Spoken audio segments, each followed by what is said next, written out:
வணக்கம். நான் வழக்கறிஞர் பாப்பா மோகன் NCHR தமிழ்நாடு சாப்டருடைய தலைவராக இருக்கின்றேன். கடந்த 22/9/2022 நாடு முழுக்க நடந்திருக்கிற ஒரு ஒன்றிய அரசுடைய வன்கொடுமை செயல் இந்த தேசத்தை உலுக்கியிருக்கிறது மக்கள் பார்த்திருப்பார்கள்.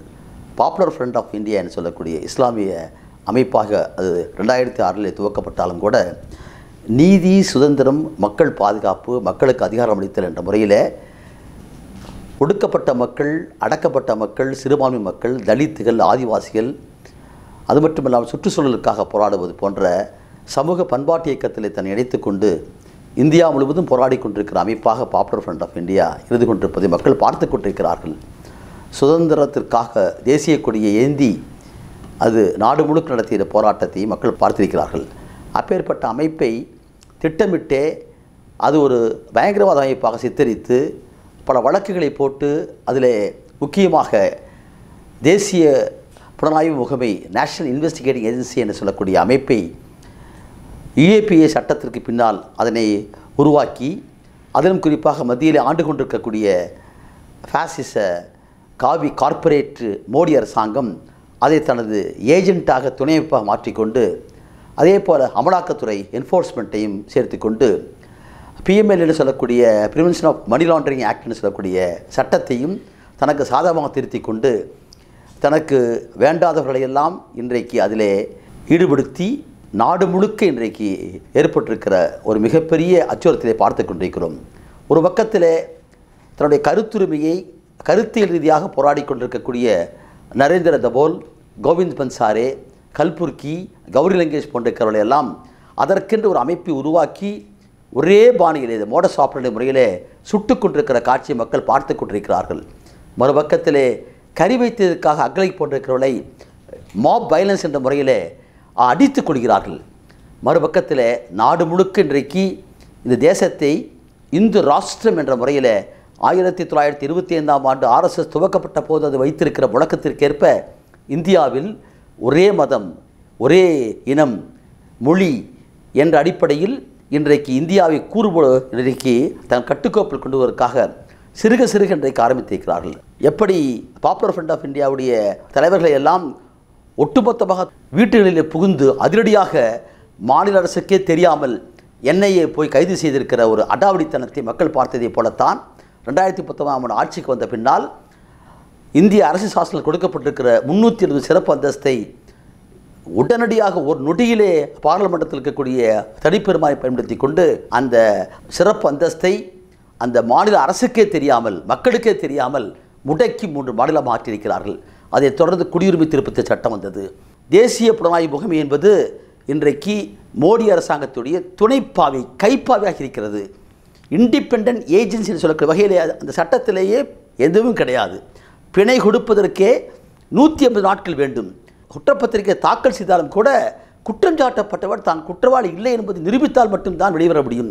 ஆகவே தான் இது போன்றிருக்கிற கொடிய சட்டங்கள் விரைந்த நீதி என்பது அரசு சாசனத்துடைய அடிப்படையாகும். ஆர்டிகல் 21 படி காவல்துறை ராஜ்யமாக இந்தியாவை மாற்றிக்கொண்டிருக்கக்கூடிய மோடி அரசாங்கம் முதலில் கை வைத்திருக்கிற ஒன்று பாப்புலர் ஃப்ரண்ட் ஆஃப் இந்தியா. அது திட்டமிட்டே இந்தியா முழுக்க பல வழக்குகளிலே ஒரு சாதாரண குற்ற வழக்கு IPC வழக்கை எல்லாம் UAPவை கொண்டு வந்து புகுத்தி NIAவை பயன்படுத்தி நாடு முழுக்க பல வழக்குகளை போட்டிருக்க காரணமே இதை தடை செய்வதற்காகத்தான் என்பது திட்டவட்டமாக இன்று தெரிகிறது. ஆகவே தான் இந்த வழக்கில் இன்று கைது செய்யப்பட்டிருக்கிறவர்களில் மிக முக்கியமானவர்கள் இந்த இயக்கத்தை தோற்றுவித்திருக்கக்கூடிய 6 மாத காலத்துக்கு மேல் சிகிச்சை அளித்து ஒரு மூத்தவர், முதியவர், ஆனால் ஒரு போராளி, சளைக்காத போராடக்கூடியவர், அவரையும் அப்துல் ரஹ்மான் போன்றிருக்கக்கூடியவர்கள் எல்லாம் இன்றைக்கு கைது செய்திருக்கிறார்கள்.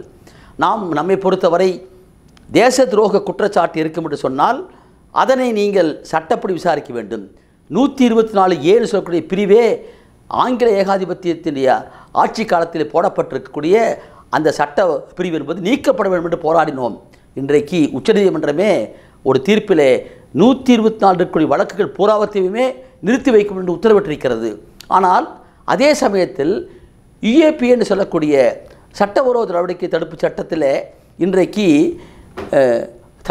தடை செய்யப்பட்ட அமைப்புகள் என்ற முறையில் மட்டுமல்லாமல் பயங்கரவாத அமைப்பு, terrorist organisation, terrorist group, terrorist individual, என்று பிரித்து ஒரு தனி மனிதனை கூட பயங்கரவாதியாக காட்டக்கூடிய வகையில் அது பிரிவு இருக்கிறது. ஆனால் பயங்கரவாதம் என்ன என்பதற்கு விளக்கமே இன்றைக்கு வரைக்கும் கொடுக்கப்பட முடியவில்லை. அதை இன்றைக்கு எதிர்த்து அந்த சட்டப்பிரிவியே அரசியல் சாசனத்துக்கு முரணானது என்று சொல்லி போடப்பட்ட வழக்குகள் விசாரிக்கப்படவே இல்லை இன்றைக்கு போகாமே.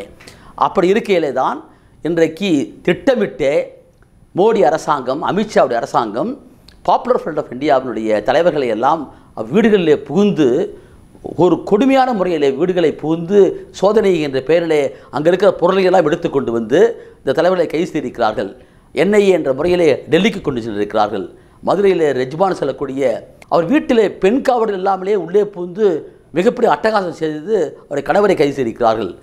இன்றைக்கு இப்போது செய்து வருகிறது, ஈரோட்டிலே 3 பேருடைய வீட்டிலே போய் அங்கே கைது செய்திருக்கிறார்கள். தொடர்ந்து எனக்கு 106 பேர் கணக்கு வருகிறது. பட் இப்போ இன்றைக்கு நூற்றுக்கணக்கான பேரை விசாரணை என்ற பேரில் கூட்டி செல்கிறார்கள். இது இந்திய நாட்டினுடைய கூட்டாட்சி தத்துவத்திற்கு விரோதமானது. தமிழக அரசாங்கம் இதனை கண்டிக்க வேண்டும். என்று கேட்டால், நீங்கள் பேசிக்கொண்டிருக்கக்கூடிய திராவிட மாடல் என்பது இன்றைக்கு ஒற்றையாட்சியாக மாற்றக்கூடிய பிஜேபியுடைய ஒரு பாசிச கொள்கைக்கு எதிரானது என்று சொன்னால், NIA செய்திருக்கக்கூடிய செயல் அது திராவிட மாடல் ஆட்சிக்கு எதிரானது. ஆகவே தமிழக முதல்வர் அவர்கள் அதை கண்டிக்க வேண்டும். தமிழகத்தில் இருக்கக்கூடிய பகுதியிலே NIA பெயரில் இன்றைக்கு உங்களுடைய அனுமதி பெறாமல் உள்ளே வந்து கைது செய்யலாம் என்று சொன்னால், நாளை அது திமுகவுக்கு வராதா? நாளை இடதுசாரிகளுக்கு வராதா? அனைவருக்கும் வர முடியும். ஆகவே இது பாப்புலர் ஃப்ரண்ட் ஆஃப் இந்தியா மீது தொடுக்கப்பட்டிருக்கிற ஒன்றல்ல, இது அரசியல் சாசனத்தினுடைய அடிப்படை மீது தாக்கப்பட்டிருக்கக்கூடிய ஒன்று. ஆகவே தான் இந்த படுகொலையை NCHRுடைய தமிழ்நாடு தலைவர் என்ற முறையிலே வன்மையாக கண்டிக்கின்றேன். பாப்புலர் ஃப்ரண்ட் ஆஃப் இந்தியாவை ஒழிக்க வேண்டும் என்று நீங்கள் நினைத்தீர்கள். ஆனால் இந்த செயல் மூலமாக பாப்புலர் ஃப்ரண்ட் ஆஃப் இந்தியா என்றால் யார் என்பது இந்த தேசத்தில் இருக்கிற கோடிக்கணக்கான மக்களுக்கு இன்றைக்கு தெரிந்துவிட்டது. அவர்கள் இன்றைக்கு ஒடுக்கப்பட்ட மக்களுக்காக, தலித்துகளுக்காக, அது மட்டுமல்ல சிறுபான்மை மக்களுக்காக மட்டுமல்ல, எல்லா தரப்பு மக்களுக்கும் ஒடுக்கப்பட்ட மக்களுக்காக போராடி கொண்டிருக்கிற இயக்கம் அது. தமிழ்நாட்டிலே அவர் எடுத்திருக்கக்கூடிய நடவடிக்கைகளை பொறுத்து பாருங்கள்.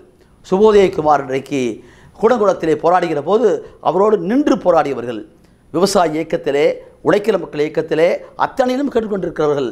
அப்பேற்பட்ட இயக்கத்தை வேண்டுமென்றே அவர்களை பயங்கரவாதியாக சித்தரிக்கிறார்கள்.